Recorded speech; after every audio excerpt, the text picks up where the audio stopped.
Hola, iniciamos este primer vídeo sobre oratoria. ¿Y de qué vamos a hablar? Bueno, vamos a hablar de unos principios que van a ser básicos para cuando hagamos oratoria, que tenemos que aprenderlos. Nos hemos dividido en un método que vamos a llamarlo método plana. ¿Por qué método plana? Porque es el acrónimo de 5 cosas que tenemos que saber y que las tenemos que saber bien. Primero, la P de preparación.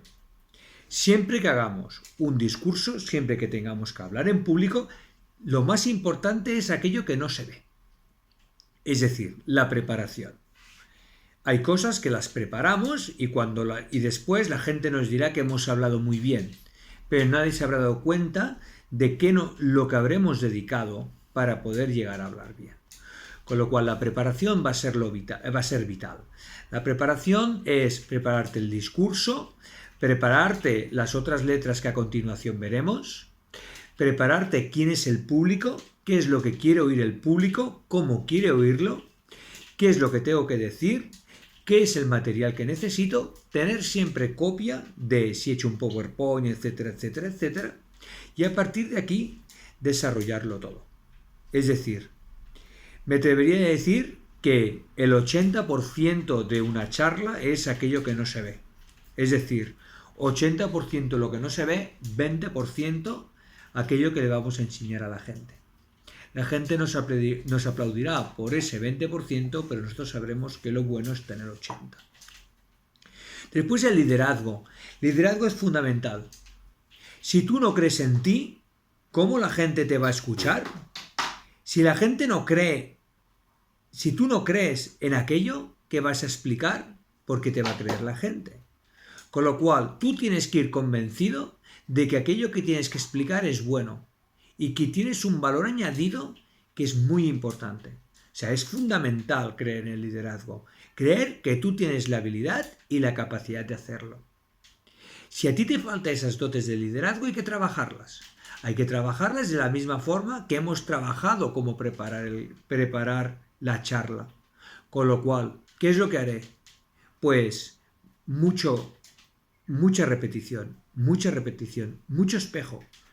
Si no nos gusta el espejo, podemos hacer servir el móvil y repetir y repetir y repetir y repetir hasta que me dé cuenta que he aumentado mis capacidades. Después hay otros trucos. Todos tenemos derecho a tener vergüenza, pero nadie está diciendo que cuando salimos a hablar tengamos que hablar por nosotros mismos. ¿Qué vamos a hacer? Pues una cosa muy sencilla. Vamos a que hable un personaje con algunas cualidades que normalmente no tenemos nosotros. Y eso hay que practicarlo. Con lo cual, el liderazgo va a ser muy importante. Y hay que irlo adquiriendo. Y hay que prepararse a las cosas convencidos de que nosotros tenemos algo que mostrar y que hay que mostrarlo. ¿De acuerdo? Después tendremos otra palabra que es la A de animación. Es decir, ¿qué es lo que yo quiero explicar? ¿Cómo quiero explicarlo? ¿Cómo voy a preparar una introducción? La introducción es muy importante. ¿Por qué? Porque en la introducción tendré que buscar la atención de la gente. Ostras, esto me interesa. Si empezamos ya mal, cuesta mucho salir. Entonces, prepararse un buen prólogo, una buena introducción. Luego, un buen nudo, que ya vendrá de la preparación que habremos hecho. Y finalmente, cómo no, lo que tendremos que buscar es cómo finalizamos. No se puede finalizar de cualquier manera. Tienes que finalizar siempre en punta. Es decir, con algo que la gente le sorprende. Con un resumen, sino en general. Con algo que la gente diga, bien. No olvidéis que muchos, si sois alumnos, necesitáis una nota. Hemos hecho la preparación, hemos buscado cuáles eran los objetivos. Pero ahora sabes que aquella persona te va a evaluar. Muchas veces te va a evaluar, muchas veces con aquel último impacto. Hablamos por la boca, pero tenemos que llegar al corazón. Jugamos, la oratoria es el lenguaje no de la palabra, sino de la emoción. Con lo cual tendremos que ver cómo emocionamos. Y esto va a ser muy, muy importante. Luego, ¿vale? Hablaremos de la N de la narración. Y eso también es muy importante. Habremos hecho un PowerPoint y la gente dirá, ¿es necesario un PowerPoint? ¿Por qué tiene que ser necesario un PowerPoint?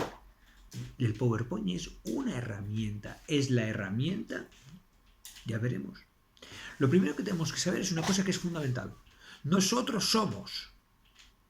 Nos vienen a escuchar a nosotros. Aquello que nosotros tenemos que decir. Con lo cual el PowerPoint va a ser una herramienta, pero es la única que puedo utilizar para explicar mi narración. Puedo tener otras. Nadie ha dicho que el PowerPoint sea lo más adecuado o lo menos adecuado. La cuestión es, ¿cómo pienso llegar a la gente? ¿Cómo pienso ser diferente a la otra gente? Porque si al final todos son iguales, pues algo mal estaré haciendo. Con lo cual, tú tienes que tener claro cuál va a ser tu narración y cuál va a ser tu animación. Y finalmente, la última A es la A de análisis. Es decir, ¿qué pensáis? ¿Que todo se consigue a la primera? Ni mucho menos. ¿Montasteis en bicicleta la primera vez? No creo. ¿Aprendisteis a caminar la primera vez que quisisteis caminar? ¿O fue con el tiempo? Todo se consigue con el tiempo, con la práctica. Equivocarse, venimos al colegio muchas veces a equivocarnos, a aprender de nuestros errores. Y los errores son positivos si sirven para aprender. Con lo cual, ¿qué os estoy pidiendo? Nada, que simplemente cuando hagáis una cosa, aprendáis de aquellos errores. Por eso es tan importante hacer vídeos, por eso es tan importante mirarse al espejo, hacer los TikToks, o hacer lo que sea. Aprender a hablar, aprender a equivocarse y aprender a, cuando me equivoco, lo repito, igual que hacen los jugadores cuando entrenan, igual que hace el bailarín cuando entrena, igual que hace tanta otra gente. Y aquí es lo que estamos haciendo. Si la oratoria es el arte de hablar, ¿por qué no nos vamos a equivocar? Pues precisamente es lo que tenemos que aprender. En ver lo que hacemos, ver en qué nos equivocamos, ver cómo podemos mejorar y hacerlo. Y la práctica nos hará que mejoremos. Erickson hablaba a las 10.000 horas. No hace falta a lo mejor en este curso llegar a las 10.000 horas, pero sí comenzar a aplicar esto que estamos aprendiendo hoy. Espero que este vídeo, para ser el primero, os haya ido bien. Estoy convencido de ellos. Espero que a partir de ahora me sigáis porque van a haber muchos más de oratoria. ¿De acuerdo? Adelante.